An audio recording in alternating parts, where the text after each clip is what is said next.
Hey guys, welcome to my channel. Today I am going to explain Ben 10 Ultimate Alien Episode 43 Part 1. So let's start the video. Ben, Gwen and Kevin watch as Sir George retrieves his sword and tells them to let the Dagon come. George speaks to Ben and his team about the Dagon when Azimuth comes and says that the sword was his, that he created it, and he wants it back.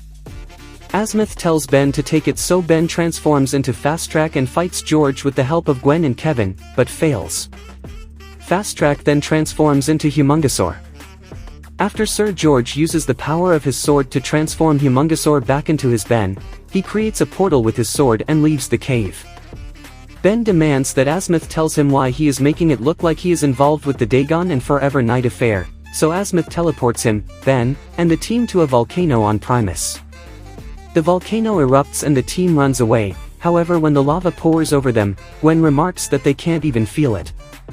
Azimuth explains that he is immersing them in images and that they are like ghosts who can't be touched by anything or seen by anyone. Azimuth changes the environment to the laboratory where he used to work with his love, another Galvan named Zenith. Zenith walks in and speaks to Azimuth about spending some time outside the lab, so they go outside and have a picnic together. Azimuth speaks to Zenith about harnessing the primal forces of the universe, which she believes isn't right. Azimuth promises that he will try to view things her way as they gaze up at the night sky. Zenith points out a planetary system in perfect alignment which inspires Azimuth to create a sword. Azimuth shows the sword to Zenith, but she disapproves, saying that creating something with that much power is irresponsible. Azimuth goes on to create the sword anyway, but Zenith leaves him before he finishes it. Azimuth then tells Ben that the sword he created was later stolen by an unknown warrior who hoped to use the sword's power to unite the many warring factions of his homeworld. The result was the destruction of the Incursion planet. Seeing the destruction he had caused, Azimuth tells them that he recovered the sword and hid it away, then dedicated himself to peaceful sciences, creating the Omnitrix as an apology for what he built and to Zenith. However, he then immerses them in a scene of a primitive planet he had encountered in his studies.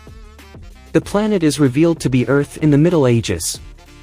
Azimuth tells them that at this period in Earth's history, an extra-dimensional creature called the Dagon and his servants the Lucubra were invading Earth with hopes to conquer the entire dimension.